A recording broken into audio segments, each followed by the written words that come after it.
So we've got a really wide range of partner universities that we work with, and they're on 3 different levels really. We have departmental exchanges, which would just be for students from your department here at York.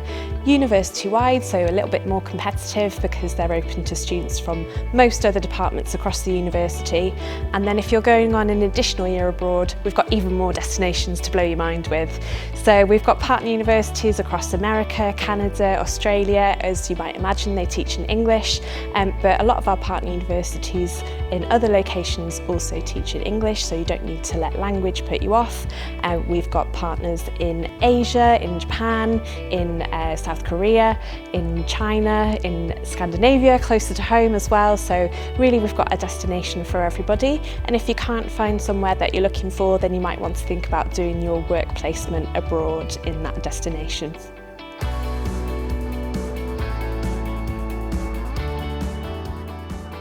So we have 2 main ways of studying abroad.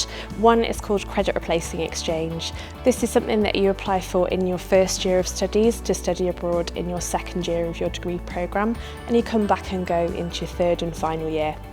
On that credit replacing exchange, you need to be taking a similar or exact match of the modules that you would have been taking here at York, so that you go into your final year with a similar level of knowledge as other students who haven't been abroad.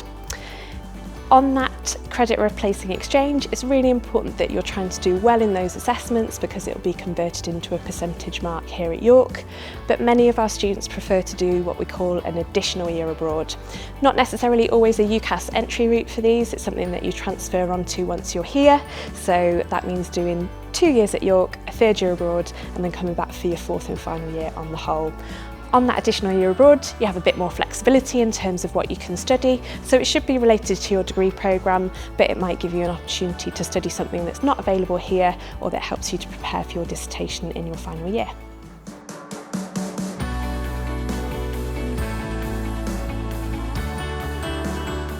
So we also have a range of summer exchange opportunities, and these, as you might imagine, take place in the summer generally. So they are not for academic credit, so they don't need to be related to your degree programme. Some students like to take the opportunity in between 1st and 2nd year to experience one of the destinations, to then see if it's somewhere that they want to go to in their year abroad application.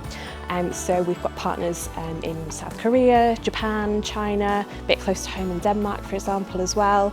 So this is where you'd be studying alongside students from other universities around the world on a particular programme. Sometimes their language or cultural communication, could be business, could be science focused. Really, we've got something for everybody.